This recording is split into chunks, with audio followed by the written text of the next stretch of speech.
Oh, this is not, we got to start off the day right. I got a day off today because of Clayton. So I'm telling you, I'm not on Pix 11 today. Well, I'm going to be on at 4, 5, and 6, putting all of you on TV in just a few seconds. So you have to look perky for television, okay? Please. My boss will be watching. Clayton, I think you're my boss too because I just love him so much. Good morning, everybody. Oh, it's so wonderful to be here with all of you and all your smiley faces. This is the future. The future is now. And when I met Clayton, I don't know when I met you so many years back, we did our first story together for Pix 11. I think I knew that you were just ahead of your time, and I knew that I had to follow anything that you did. And I'm so grateful that now I'm not alone. We all feel the same way, right? Put our hands together for Clayton, the CEO of Silicon Harlem. 10 years, successful years.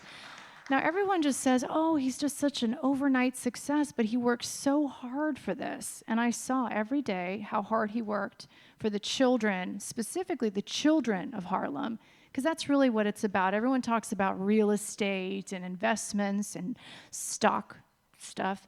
It's not about that. It's about the people and investing in our future and empowering the children of Harlem to have access. And every day, my name is Monica Morales, and for 7 years now, every day I've focused on the people of public housing across our city.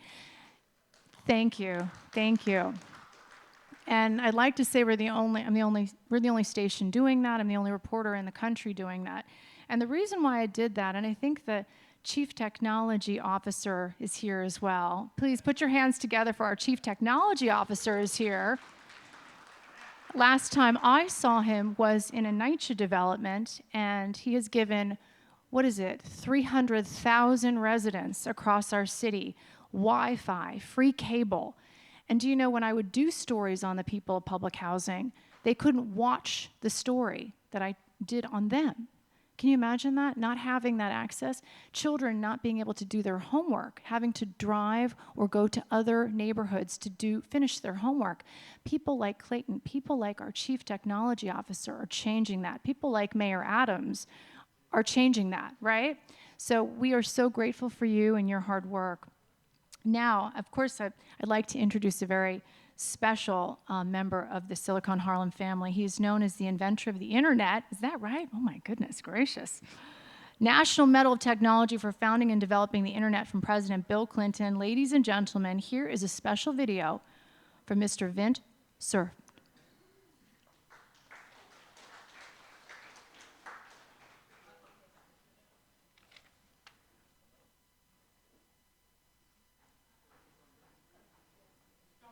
And this is when I say, roll tape. Breaking news. Evangelist at Google, and it's my pleasure to wish you a happy 10th anniversary at Silicon Harlem. A lot of what you do is certainly painting a road towards the future. Among those things that that road contains, of course, is technological progress. How do we get there? How do we advance the state of the art of all?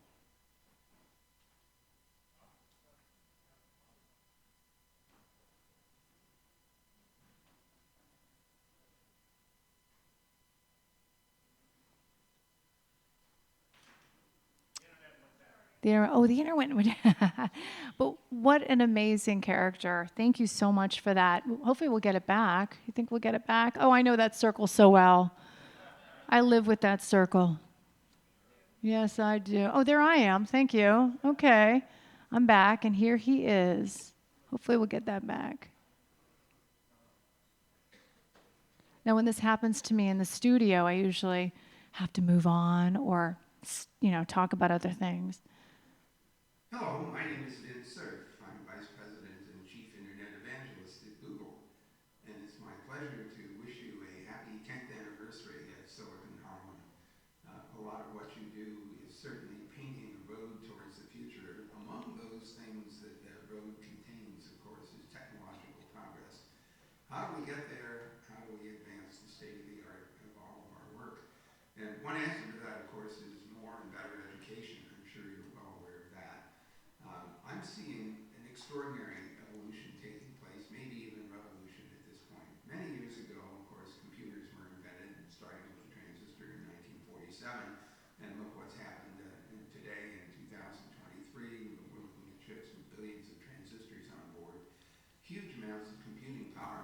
And that, of course, has colored the way in which the 21st century is unfolding, because computer power has turned out to be applicable to almost everything.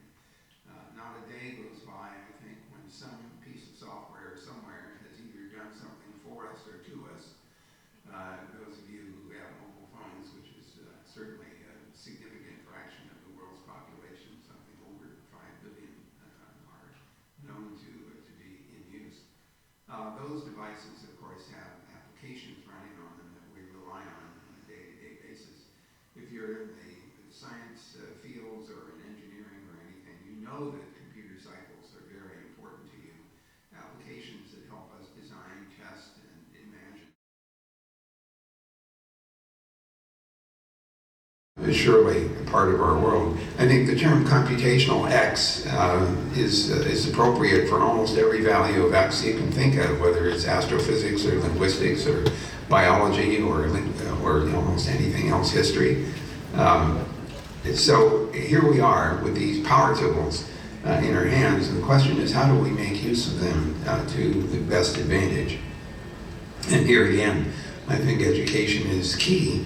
We need to understand how these things work so we can put them to work on our own behalf. I had promised that I would also say a little bit about the interplanetary internet work, which was started 25 years ago in 1998 at the Jet Propulsion Laboratory. The team there has grown pretty dramatically now. We have all of NASA's laboratories. We have colleagues at ESA, JAXA, and CARI in other parts of the world who are working for those space agencies.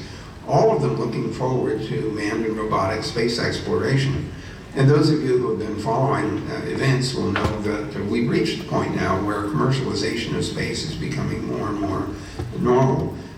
In low Earth orbit, of course, we see products like Starlink and others that are producing communications capability, reaching places on Earth that we would not expect to ever meet or reach with optical fiber, for example. So that's a powerful inducement for making use of network-based resources in the course of day-to-day events. Perhaps even more interesting, though, is the return to the moon mission that's sponsored by NASA and ESA and others, called Artemis. And in that mission, we are returning to the moon. We're expecting to put people back on the moon. We expect them to have habitats and laboratories and maybe even mines. NASA is offering to buy the product of mines on the moon. So there's an interesting commercial opportunity there. It does raise some very interesting questions, like, can I own the mine on the moon? Where would I register that? And what if there's a dispute? In what jurisdiction do I settle that dispute? What if there's a conflict? And is there a space force that can, or a space police that will handle situations on the moon? I don't have good answers to those. But the reason I tell you this is that it's not 20 years from now. This is 2 or 3 years from now. We will be in that circumstance where there's commercial activity on the moon, and of course, looking towards the 2030s, we may see a similar evolution on Mars and some of the planets and moons and maybe even asteroids in our solar system. So the commercialization of space is a little bit like the commercialization of the internet. It started out as a government-sponsored thing. Then when it became commercially available in the late 1980s and early 1990s, and then hit with the arrival of the World Wide Web, which simply exploded access to the network and made it far more useful, we can anticipate similar kinds of evolutions, I think, in space. So you're in for really an amazing ride.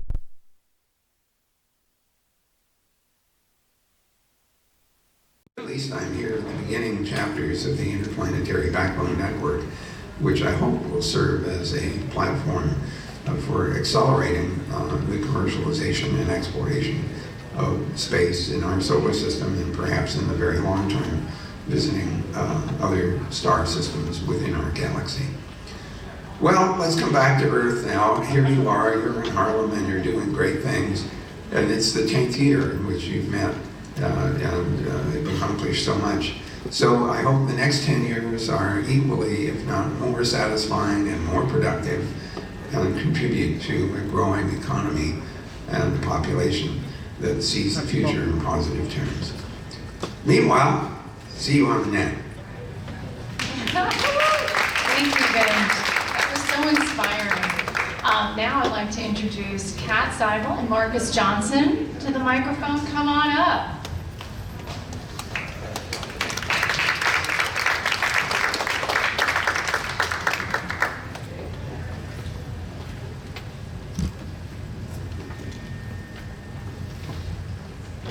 Good morning, everybody. Good morning.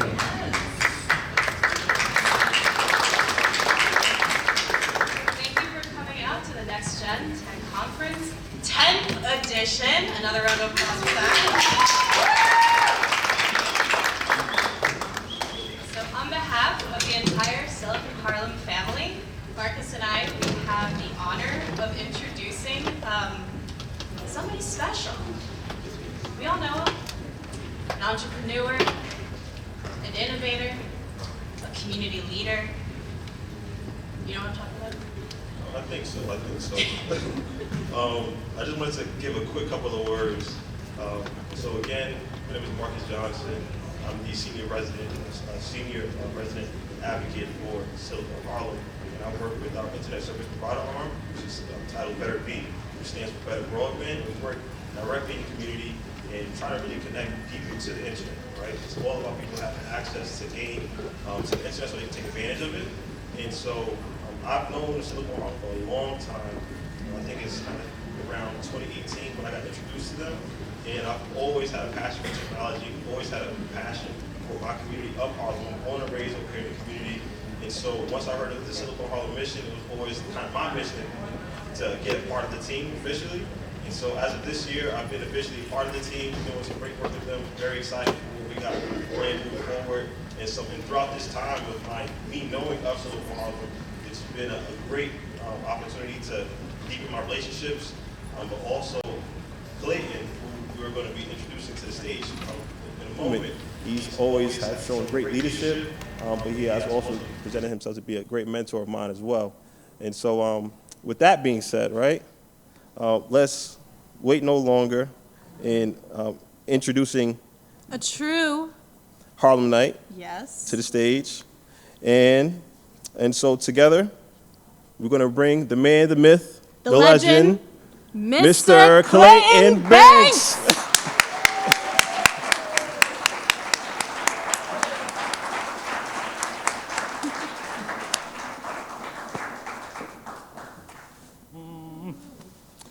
It's all true. I'm sorry. Thank you guys very much. And what the jobs they're doing, what the work they're doing in our community is incredible. They literally are figuring out ways to help people that are living in affordable housing, public housing, and these various things that are happening around the world. You need the internet. You need, wait a minute, it's a real resource. All of our civics are basically on internet. Every home has to have the internet. That's just the bottom line.